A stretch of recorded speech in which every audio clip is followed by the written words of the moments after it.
Hello दोस्तों। स्वागत है आप सभी का मेरे प्यारे दोस्तों। आप सभी कैसे हैं? आई होप आप सभी बढ़िया होंगे और आप लोगों की तैयारी भी ज़बरदस्त चल रही होगी मेरे प्यारे दोस्तों। जैसे कि हम लोग अभी एमसीक्यू को टारगेट किए हुए हैं और जिनका भी एग्ज़ाम, देखिए हम लोग का भी मेन टारगेट है, जिनका भी एग्ज़ाम 2023 में बोर्ड एग्ज़ाम है, कॉमर्स क्लास 12 का जो बोर्ड एग्ज़ाम है 2023 में जिनका भी है, तो हम लोग उसी पर भी मेन टारगेट किए हुए हैं और उसी के लिए हम लोग अभी डेली प्रिपरेशन कर रहे हैं और वीडियो बना रहे हैं। ठीक है, तो मेरे प्यारे दोस्तों, जैसे कि आप लोग आई होप बहुत पहले से मेरे साथ जुड़े होंगे और लगभग मैं आप लोगों के लिए 7-8 वीडियो बना चुका हूं और आप लोगों को आज जो वीडियो मिल रहा है ये पार्टनरशिप का, रिटायरमेंट ऑफ ए पार्टनर का वीडियो है। ठीक है, साझेदार का अवकाश ग्रहण, रिटायरमेंट ऑफ ए पार्टनर, और इसमें हम लोग आज एमसीक्यू को डिस्कशन करेंगे कि इस चैप्टर से कितने टाइप के एमसीक्यू बन सकते हैं। और इसके बाद नेक्स्ट वीडियो में हम लोग देखेंगे डेथ ऑफ ए पार्टनर, एक पार्टनर की मृत्यु, मृत्यु के बारे में जितना बन सकता है उसको देखेंगे। तो मेरे प्यारे दोस्तों, बेसिकली आज हम लोग का है रिटायरमेंट ऑफ ए पार्टनर पर। ठीक है, तो मेरे प्यारे दोस्तों, चलिए हम लोग टाइम वेस्ट नहीं करते हैं और हम लोग देखते हैं कि इस चैप्टर से कितना टाइप का क्वेश्चन एमसीक्यू आ सकता है। ठीक है, देखिए एक क्वेश्चन रहेगा और इसके 4 ऑप्शन रहेंगे, आपको बताना है कि कौन सा इसका करेक्ट होगा। ठीक है, कौन सा ऑप्शन करेक्ट ऑप्शन होगा। और टोटल हम लोग आज 14 क्वेश्चन लिए हुए, इस चैप्टर से 14 क्वेश्चन आ सकता है। ठीक है, अगर 14 क्वेश्चन अच्छे से कर लिए तो इस चैप्टर में आप लोगों का कोई डाउट और दिक्कत नहीं होगा। ठीक है, ऐसा मैं मान के चलता हूँ। तो देखिए पहला क्वेश्चन आप लोग को सबको दिख रहा होगा। पहला क्वेश्चन है, देखिए, कि साझेदार के अवकाश ग्रहण करने पर, जब कोई पार्टनर अवकाश ग्रहण करता है यानी कि रिटायर करता है, मान लेते हैं कि ए बी और सी 3 पार्टनर है, मान लेते हैं कि सी रिटायर कर रहा है, अवकाश ग्रहण करता है। तो जब भी कोई पार्टनर अवकाश ग्रहण करता है तो संचित लाभों को किसके पूंजी खाते में जमा किया जाता है, यानी तो किसके हम लोग पूंजी खाते यानी किसका कैपिटल अकाउंट में हम लोग क्रेडिट करते हैं। तो ध्यान दीजिएगा, जब भी कोई पार्टनर रिटायर करता है तो उस स्थिति में हम लोग सभी पार्टनर को, ए को भी, बी को भी, सी को भी, तीनों को हम लोग जो उसका पूंजी खाता में जो संचित था ना, उसको तीनों को हम लोग बांट देंगे। यानी कि ऑप्शन नंबर ए इसका करेक्ट हो जाएगा, सभी साझेदारों के पुराने अनुपात में। ठीक है, सभी साझेदारों के पुराने अनुपात में हम लोग संचित लाभ को बांट देंगे सभी को। ठीक है, चलिए देखते हैं next question, question number 2। Question number 2 में कहा जा रहा है कि किसी साझेदार के अवकाश ग्रहण करने पर संचयों को किसके पूंजी खाते में हस्तांतरित किया जाता है। तो देखिएगा, जब भी कोई पार्टनर रिटायर करता है तो संचयों को, जो भी हम लोग के पास रिजर्व होता है, जैसे कि जनरल रिजर्व हुआ या फिर कोई भी रिजर्व हो, जो भी संचय है, तो उसको हम लोग किसके पूंजी खाते में हस्तांतरण करते हैं। तो मेरे प्यारे दोस्तों, इसका सही आंसर हो जाएगा ऑप्शन नंबर सी, यानी कि सभी साझेदारों के पूंजी खाते में हस्तांतरण करते हैं। ऐसा नहीं कि बस सी रिटायर करा तो सी को ही देंगे, नहीं, तीनों को देंगे, क्योंकि पुराने चीजों को, पुराने को सभी को मिलना चाहिए। ठीक है, चलिए देखते हैं next question, question number 3। Question number 3 में कहा जा रहा है कि सामान्य संचय की राशि सभी साझेदारों के पूंजी खाते में हस्तांतरण किया जाता है, हस्तांतरित किया जाता है, तो किस अनुपात में। तो सामान्य संचय की जो भी राशि होती है, यानी कि जो भी जनरल रिजर्व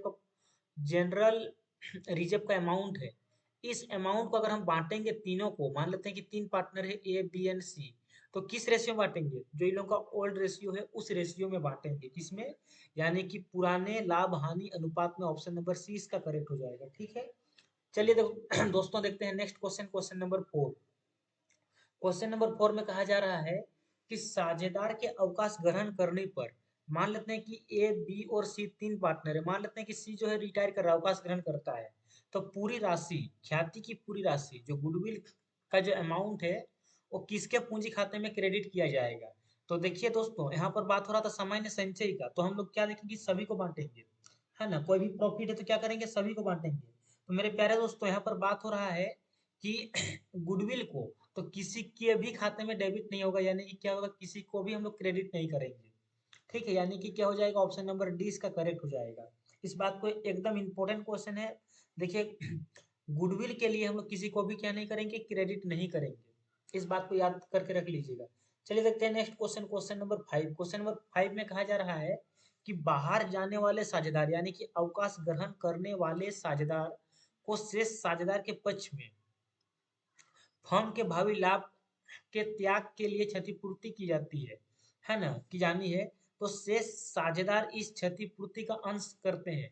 यानी कि ध्यान दीजिएगा, जब भी कोई पार्टनर, मान लेते हैं कि ए, बी और सी 3 पार्टनर है, तो मान लेते हैं कि सी रिटायर कर रहा है, सी क्या कर रहा है, रिटायर कर रहा है। तो देखिए, भावी यानी कि आने वाला टाइम में जो भी प्रॉफिट या लॉस होगा, जो भी प्रॉफिट या लॉस होगा, किसको मिलेगा, ए और बी को मिलेगा। क्यों? क्योंकि सी तो अब नहीं रहा, तो सी को तो मिलेगा नहीं।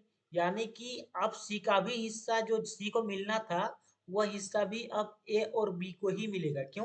क्योंकि सी जो है रिटायर करके जा रहा है, और जो भी अब प्रॉफिट होगा, तो सी का हिस्सा भी अब ए और बी को ही मिलेगा।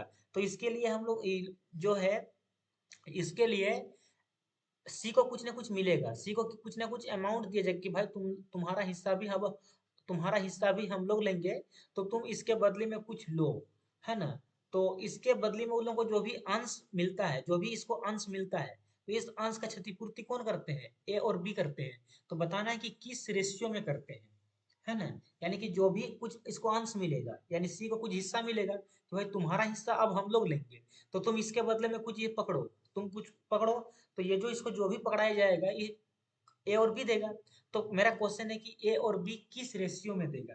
तो मेरे प्यारे दोस्तों, इसको किस रेशियो में देगा, लाभ प्राप्ति अनुपात में देगा, यानी कि गेनिंग रेशियो में देगा। किस में देगा, गेनिंग रेशियो में।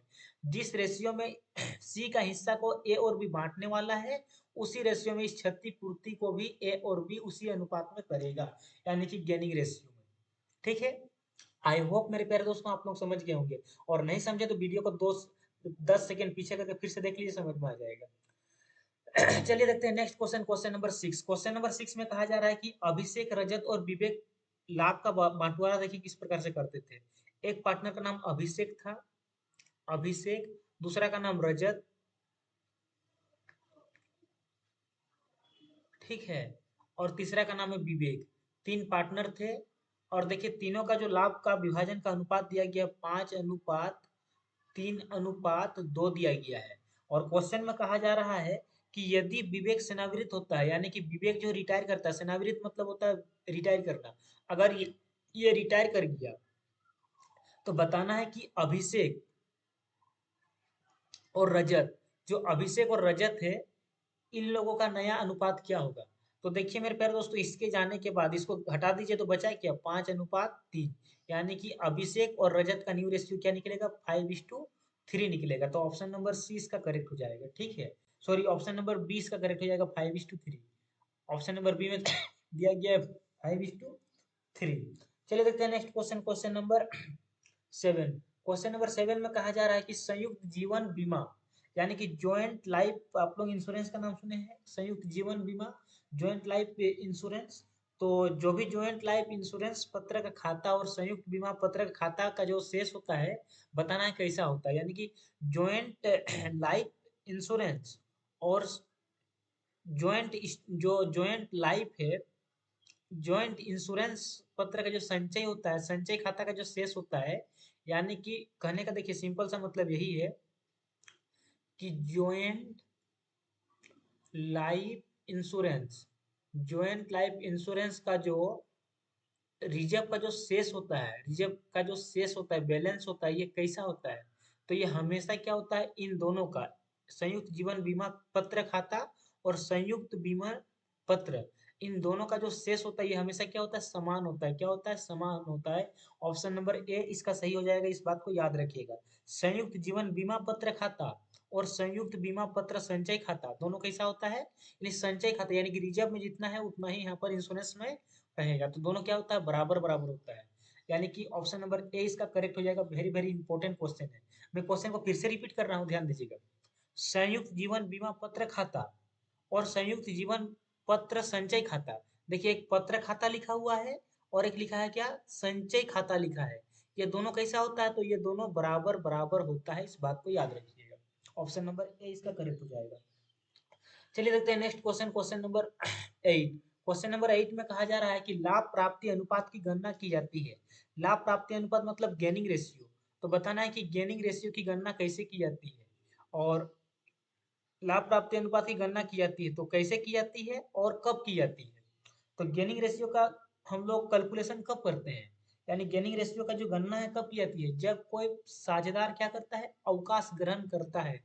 यानी कि रिटायर करता है, यानी कि ऑप्शन नंबर बी करेक्ट हो जाएगा, किसी साझेदार के अवकाश ग्रहण करने पर। और मेरे प्यारे दोस्तों, हम लोग सेक्रीफाइसिंग रेशियो कब निकालते हैं?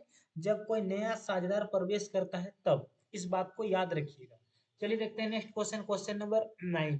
क्वेश्चन नंबर 9 में कहा जा रहा है कि अवकाश ग्रहण करने के समय जब कोई पार्टनर रिटायर करता है, मान लेते हैं कि ए, बी और सी 3 पार्टनर है, मान लेते हैं कि बी रिटायर कर रहा है। अवकाश ग्रहण करने समय पुनर्मूल्यांकन के लाभ हानि का वहन कौन करता है? यानी कि रिवैल्यूएशन अकाउंट में जो भी प्रॉफिट या लॉस होगा इसको कौन बांटेगा? तो सभी साझेदार के द्वारा। किसके द्वारा होगा? सभी साझेदारों के द्वारा। यानी कि ए को भी मिलेगा, बी को भी मिलेगा और सी को भी मिलेगा। ऐसा नहीं कि बी रिटायर कर रहा तो बी को नहीं मिलेगा, नहीं। ये पुराना चीज है तो पुराना चीजों को पुराने सभी पार्टनर को पाने का अधिकार है। ठीक है, ऑप्शन नंबर 20 का करेक्ट हो जाएगा। चलिए देखते हैं next question, question number 10। Question number 10 में कहा जा रहा है कि एक साझेदार के अवकाश ग्रहण करने के समय जब कोई पार्टनर रिटायर करता है, मान लेते हैं कि ए, बी और सी 3 पार्टनर है, मान लेते हैं कि बी रिटायर कर रहा है, तो सभी साझेदारों के लिए किए गए फर्म की संयुक्त जीवन पॉलिसी, और मान लेते हैं कि तीनों कोई मिलकर एक ज्वाइंट इंश्योरेंस पॉलिसी लिया है। क्या लिया है? ज्वाइंट इंश्योरेंस पॉलिसी लिया है। सब कोई मिल के लिया था पॉलिसी। ये जो पॉलिसी लिया है ज्वाइंट लाइफ पॉलिसी, ये सब कोई मिल के लिया है। लेकिन रिटायर कौन कर रहा है? ओनली बी कर रहा है, एकमात्र बी कर रहा है। तो बताना है कि उस समय जो बीमा कंपनी से हम लोग को जो प्राप्त अमाउंट मिलेगा वो कौन सा अमाउंट मिलेगा? अभी इसका मैच्योरिटी डेट आया नहीं है, अभी ये कंप्लीट हुआ नहीं है, लेकिन उस स्थिति में हम लोग को कुछ पैसा चाहिए अभी इसको देने के लिए। तो हम लोग को कौन सा अमाउंट मिलेगा? समर्पण मूल्य मिलेगा। कौन सा मिलेगा? समर्पण मूल्य, यानी कि समर्पित मूल्य, यानी कि सरेंडर वैल्यू मिलेगा। क्या मिलेगा? Surrender value of the policy. उस पॉलिसी का सरेंडर वैल्यू हम लोग को मिलेगा, यानी कि ऑप्शन नंबर 20 का करेक्ट हो जाएगा। आई होप मेरे प्यारे दोस्तों आप लोगों को समझ में आ रहा होगा। ठीक है, चलिए देखते हैं next question, question number 11। Question number 11 में कहा जा रहा है कि एक साझेदार के अवकाश ग्रहण करने के समय अलिखित संपत्तियों का व्यवहार किस प्रकार किया जाता है? मान लेते हैं कि कोई एक संपत्ति है जिसको हम लोग पहले नहीं लिखे थे, अब उसको लिख रहे हैं, तो वो क्या हो जाएगा? वो हम लोगों के लिए फायदा है। क्या हो जाएगा? हम लोगों के लिए फायदा है। और फायदा है मतलब हम लोग का पुनर्मूल्यांकन खाता को क्रेडिट करेगा, यानी कि रिवैल्यूएशन अकाउंट। मान लेते हैं मेरे प्यारे दोस्तों कि हम लोग का रिवैल्यूएशन अकाउंट बन रहा है, रिवैल्यूएशन अकाउंट। तो एक साइड होता है इसका डेबिट, एक साइड होता है हम लोग का क्रेडिट। तो फायदा होगा तो क्रेडिट में लिखेंगे, और घाटा होगा तो प्रॉफिट होगा तो क्रेडिट में, और लॉस होगा तो हम लोग उसको डेबिट में लिखते हैं। यही करते हैं ना, आप लोगों को तो पता ही होगा। अब बताइए कि एक अलिखित संपत्ति है, एक ऐसा संपत्ति है जिसको हम लोग पहले से नहीं जानते थे, अब जान रहे हैं कि ओ भाई वो भी मेरा संपत्ति है, तो मेरा फायदा हो गया। तो फायदा हो गया तो कहाँ लिखेंगे? क्रेडिट में। और ये कौन सा अकाउंट में लिख रहे हैं? रिवैल्यूएशन अकाउंट में, यानी कि पुनर्मूल्यांकन खाता में। किसमें? पुनर्मूल्यांकन खाता में, यानी कि ऑप्शन नंबर ए इसका करेक्ट हो जाएगा। इंग्लिश में बोलते हैं इसको हम लोग रिवैल्यूएशन अकाउंट। क्या बोलते हैं मेरे प्यारे दोस्तों? रिवैल्यूएशन अकाउंट बोलते हैं। आई होप आप लोगों को क्लियर हो रहा होगा। चलिए देखते हैं next question, question number 12। Question number 12 में कहा जा रहा है कि एक साझेदार के अवकाश ग्रहण करने पर, मान लेते हैं कि ए, बी और सी 3 पार्टनर है, मान लेते हैं कि सी का रिटायरमेंट हो रहा है, ये रिटायर कर रहा है। एक साझेदार के अवकाश ग्रहण करने पर संपत्ति एवं दायित्वों के पुनर्मूल्यांकन के लाभ देखिए, यानी कि जो भी रिवैल्यूएशन अकाउंट में प्रॉफिट हुआ है या लॉस हुआ है, तो उसके लाभ को पूंजी खाते में जमा किया जाएगा, यानी कि कैपिटल अकाउंट में हम लोग क्या करेंगे? जमा। जमा मतलब क्रेडिट करेंगे। तो बताना है कि किसको मिलेगा? ए को मिलेगा, बी को मिलेगा, कि ओनली सी को मिलेगा, कि तीनों को मिलेगा? तो क्या हो जाएगा? सभी साझेदारों को लाभ विभाजन अनुपात में, यानी कि सभी साझेदारों को पुराने लाभ विभाजन अनुपात में मिलेगा।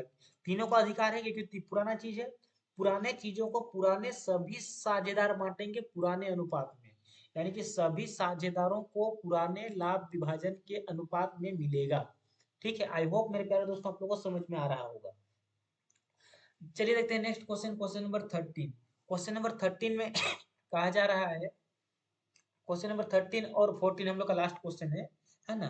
क्वेश्चन नंबर 13 में कहा जा रहा है कि किसी साझेदार की सेवानिवृत्ति, यानी कि कोई भी पार्टनर जब रिटायर करता है तो सेवानिवृत्त साझेदार के पूंजी खाते को जमा किया जाता है, यानी कि जो भी रिटायरमेंट पार्टनर है उसका कैपिटल अकाउंट को हम लोग क्रेडिट करते हैं। उसका किसको करते हैं? कैपिटल अकाउंट को, यानी पार्टनर्स का कैपिटल अकाउंट। कौन पार्टनर का?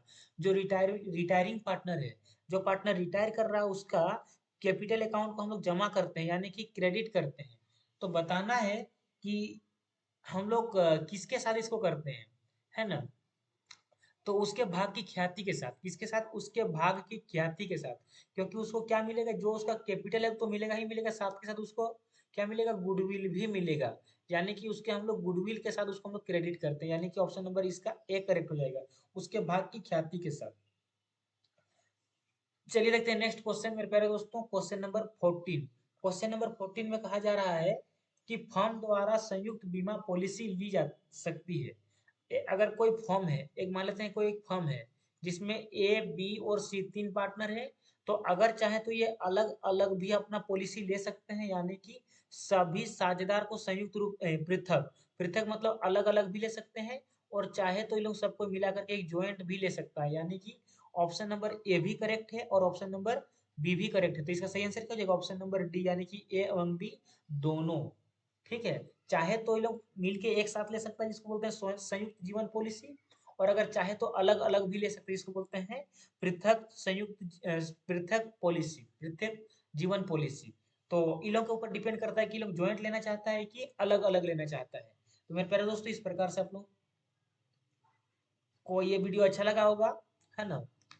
मेरे प्यारे दोस्तों, इस प्रकार से आज हम लोग retirement of A partner chapter को डिस्कशन किए, जिसमें हम लोग जितने भी क्वेश्चन बन सकता था हम लोग डिस्कशन किए एमसीक्यू को।